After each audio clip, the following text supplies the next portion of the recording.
halo semua, kembali lagi di Keretek Channel coy. Oke, jadi di video kali ini kita bakal rakit PC Kerehore lagi coy. Pastinya yang kali ini kita rakit DDR4 coy. Nah, buat kalian yang nanya aku kemana aja nggak upload ya, udah kurang lebih udah mau sebulan ya guys ya. Aku nggak upload, gila itu lama banget. Dan buat kalian nanya, Bang, kemana sih bang? Padahal lagi rame-ramenya. Niat atau enggak sih ngontennya? Nanti sepi baru tahu. nah gimana ya guys ya, aku itu ngontennya itu real ya guys ya, real pakai uang gaji coy. Secara harfiah ini channel ini nih belum menghasilkan uang sama sekali ya guys ya. Ya itu belum ya guys, semoga aja nanti bisa menghasilkan coy. Nah, buat kalian nanya, aku itu hanya pegawai biasa coy. Jadi aku itu tunggu terima gaji baru aku rakit PC. Jadi aku rasakan apa yang kalian rasakan kalau kalian mau rakit PC. Ya aku bukan apa ya, bukan jual beli PC gitu. Jadi kayak orang-orang konten kreator yang lain yang mungkin sudah ada bahan untuk dijadikan konten, sedangkan aku harus beli bahan, beli ini beli itu secara apa ya, secara online gitu, cari barang-barang yang murah sesuai link-link yang aku kasih coy. Jadi aku cobain dulu barangnya aman atau enggak coy, baru aku kasih ke kalian. Dan apalagi aku harus pakai setengah dari gajiku gitu. Waduh, makanya aku harus nunggu gajian dulu baru aku bisa lanjut upload. Makanya aku butuh support dari kalian agar channel ini bisa terus berkembang dan aku bisa upload lebih sering coy. Karena YouTube ini udah punya penghasilan gitu. Oke, kita lanjut ke intronya terlebih dahulu ya guys ya. Let's go.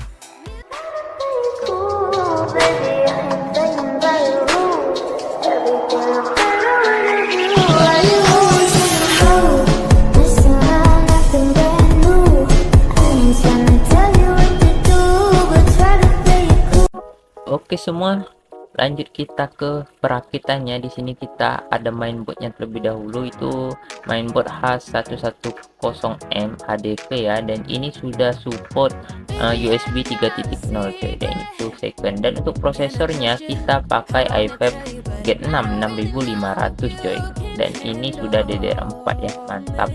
Oke, langsung aja kita ke pemasangan prosesornya. Pertama kita buka terlebih dahulu tuas penguncinya, lalu kita paskan arah prosesornya.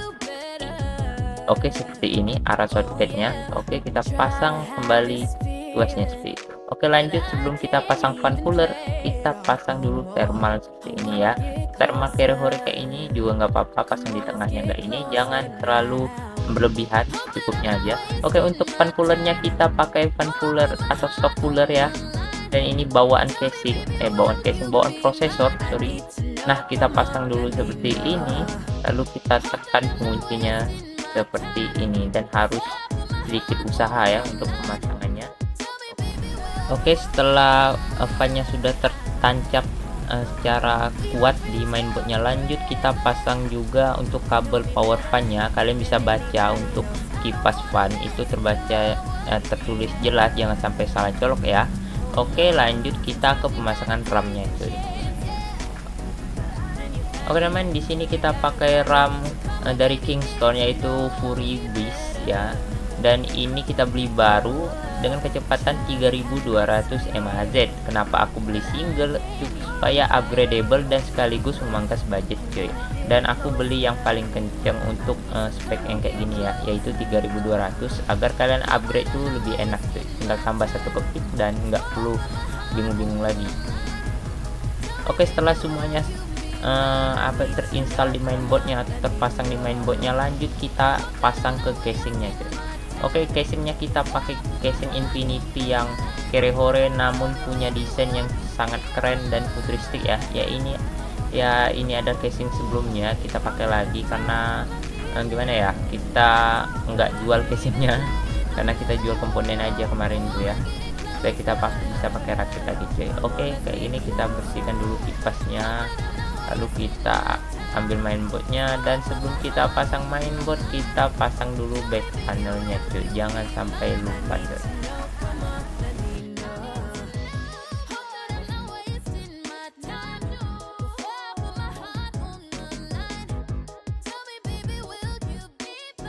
Oke, setelah back panelnya terpasang di casingnya, lanjut kita pasang mainboardnya cuy. Kita lepaskan seperti ini, lalu kita arahkan ke lubang back panelnya secara benar cuy, seperti ini. Dan kita bisa dorong agar lubang bautnya itu pas ke lubang mainboardnya cuy. Ya seperti ini. Lanjut kita pasang baut untuk mainboardnya cuy.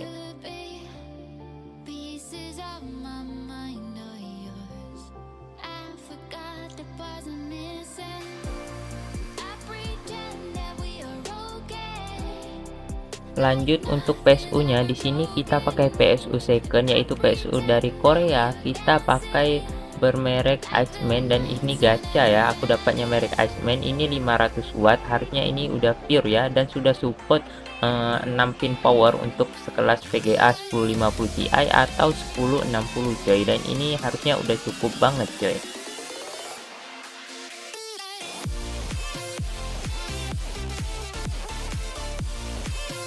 Oke teman-teman, setelah PSU-nya tertancap, kita arahkan kabel power untuk mainboardnya di bagian atas, yaitu 4x4 atau 8 pin. Cuma kita di Mobo ini cuma support 4 pin, jadi kita pasang yang 4 pin aja, jangan sampai salah. Kalau nggak bisa dicolok, jangan kalian paksain ya. Ini bagian atas ini jangan sampai kalian lupa coloknya, karena nggak bakalan hidup. Oke, setelah kita colok seperti ini dan rasanya sudah pas tercolok dengan pas gitu ya, lanjut kita ke 24 pinnya. Ini juga jangan sampai lupa dicolok, dan kita arahkan seperti ini dan kita tekan sampai rapat ya teman-teman, jangan kalian nggak rapat gitu. Oke, lanjut untuk dua kabel ini, yaitu audio dan USB coy. Ini perbedaannya ada lubang di bagian tengahnya, yang audio itu ada yang kosong gitu di bagian tengahnya, sedangkan yang USB itu di bagian ujung ya guys ya, dan kalian bisa sesuaiin aja dari pin yang ada di mainboardnya. Kebetulan astaga cok kebetulan di mainboard ini di tengah-tengah ya guys ya, di bagian tengah sini untuk kabel audionya cuy. Nah gitulah ya.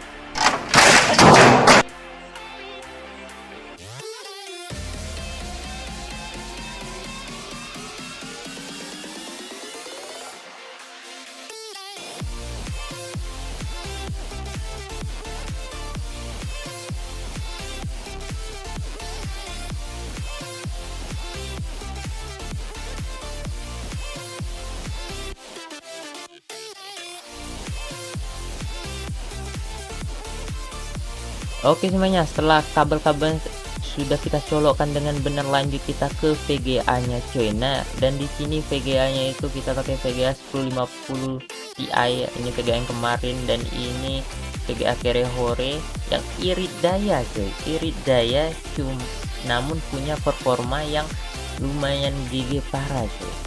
Itu ya, ini bisa lahap-lahap game-game kekinian. Kalau GTA 5 udah dilibas very high itu rata kanan ya, dan RP pun seharusnya ini sudah support banget ya guys ya, apalagi ini udah DDR4 cuy, harusnya sudah sangat support. Dan jangan lupa kalian pasang juga 6 pin ya untuk VGA nya, karena GTX 1050 Ti butuh 6 pin power coy. Nah seperti ini kita pasangnya seperti ini, jangan sampai dia kendor ya guys ya, karena bisa aja bakalan susah gitu. Dan kalian pasang juga kunci di bagian bawah berikutnya.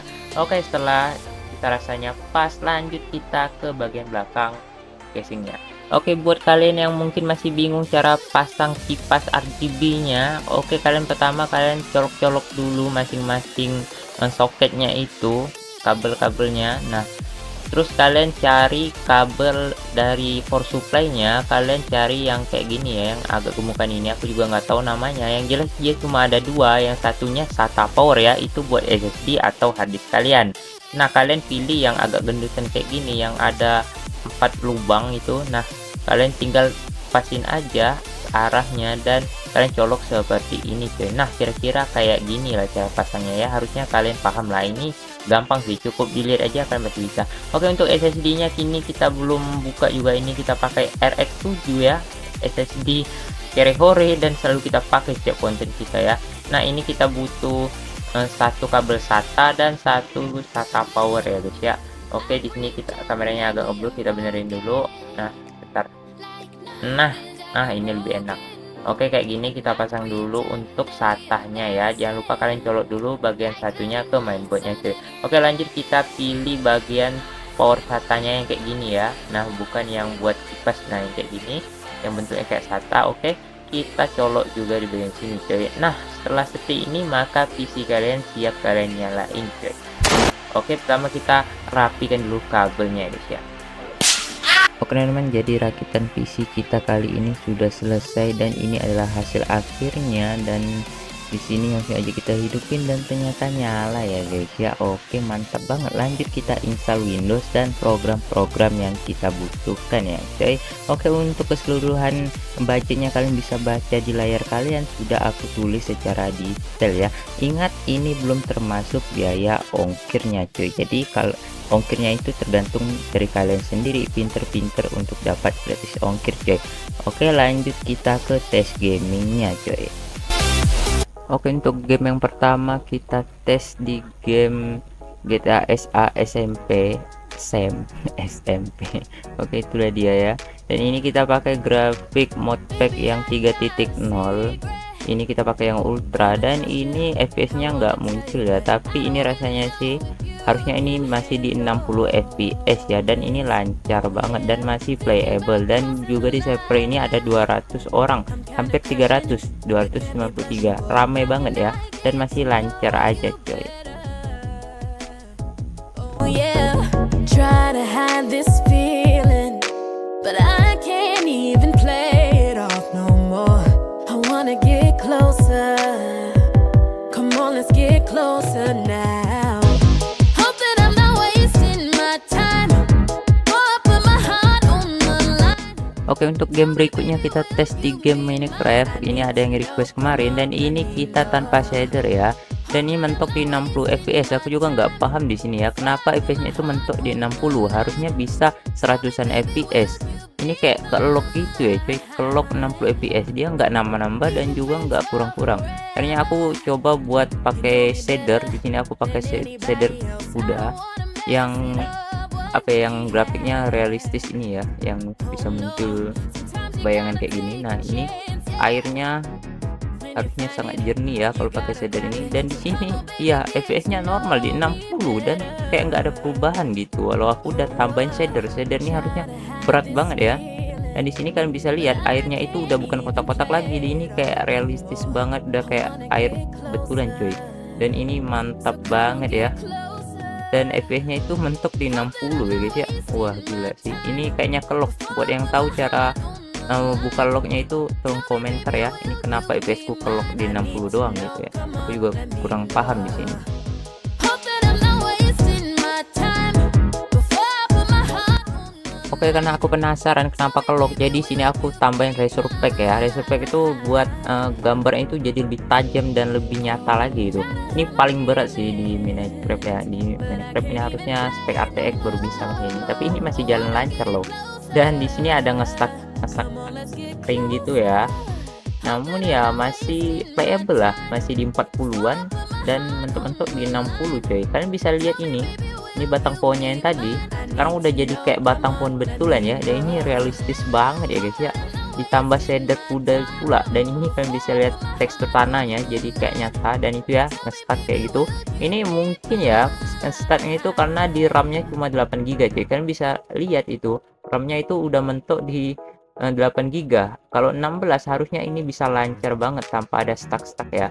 Ini di 50-an fps dan kadang stuttering mungkin karena RAM-nya sudah penuh ya guys ya. Oke, menurutku Minecraft ini oke lah, masih bisa menjalani shader dan Razor Pack yang berat kayak gini guys. Pieces of my mind. Oke, untuk game berikutnya kita tes game GTA 5 ya, game sejuta umat. Di sini kita pakai resolusi 1080p dan settingan very high ya. Di sini settingan rata kanan cuy.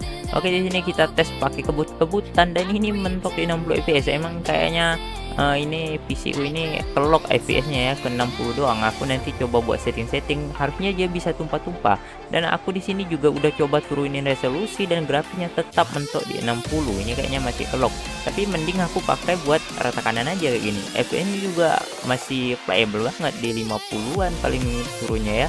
Di sini aku tes buat ledak-ledakin. Di sini semua efeknya aku pakai ya, dan aku pakai 16 kali untuk kualitas gambarnya cuy. Dan ini kita ledak-ledakin dan kalian bisa lihat ya turun-turun di 40-an fps, dan itu masih playable banget buat kalian mainin ya. Apalagi kalau kalian turunin resolusinya dan kalian turunin sedikit settingan ke high aja, dan itu pastinya bisa tembus di 60 fps ke atas ya. Dan sini kayaknya kelok ya untuk fps tuh coy, tapi masih enak banget pakai main coy.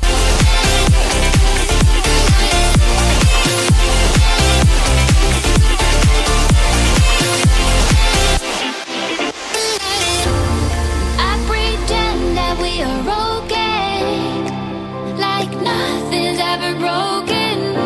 And I pretend that we are dancing, like the nights are never ending.